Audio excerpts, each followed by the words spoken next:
निश्चित रूप से पेंशन की मांग जो है ये कर्मचारी जगत के इतिहास की सबसे बड़ी मांग और सबसे महत्वपूर्ण मांग है। क्योंकि ठीक है, जब तक हम सेवा में है तब तो हमारा गुजारा हो जाता है, लेकिन रिटायरमेंट के बाद क्योंकि एक शिक्षक है, कर्मचारी है, तो अपनी सेवा में क्या जिसको वेतन मिलता है वो उसके गुजारा बड़ी मुश्किल से वो उसी में कर पाता है। तो रिटायरमेंट के बाद यदि पेंशन न मिले तो उसका जीवन जो है वो निश्चित रूप से दुखदाई हो जाता है। क्योंकि हमारा एक मानना है कि बुढ़ापा काल में उसके बेटा बेटी जो भी है वो उसका भरण पोषण तो कर सकते हैं और उसका शौक पूरा नहीं कर सकते।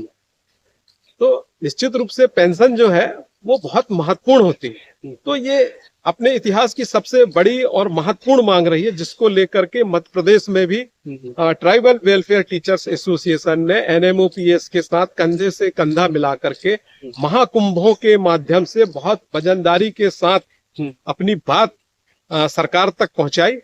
तो हम इसको ये नहीं कहेंगे कि ये बिल्कुल निरर्थक रहा, कोई मायने नहीं रखा।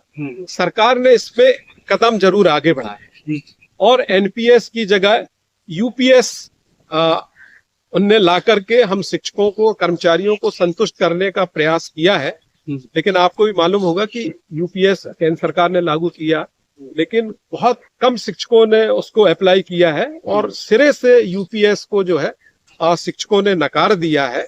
क्योंकि चाहे एनपीएस हो चाहे यूपीएस, ये सब जुए सट्टे पर आधारित पेंशन योजना है। वास्तव में ये कोई पेंशन योजना नहीं है, एक हमारा ही अंशदान है, सरकार का अंशदान है।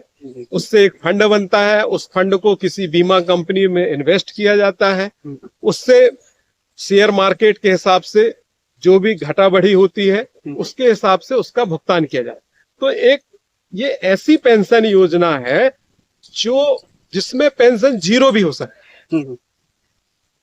जबकि कोई भी पेंशन योजना होती है तो उसमें एक मिनिमम पेंशन का प्रावधान जरूर होता है। तो एनपीएस में कोई मिनिमम पेंशन का भी प्रावधान नहीं है, तो इसके भरोसे तो रहा ही नहीं जा सकता। तो निश्चित रूप से एनपीएस को हम पूर्ण रूप से बहिष्कार करते हैं और यूपीएस भी वही हमारे अंशदान पर आधारित योजना है। और उस योजना की सबसे बड़ी जो खामी है कि रिटायरमेंट के समय हमें कोई नगद राशि नहीं मिल रही।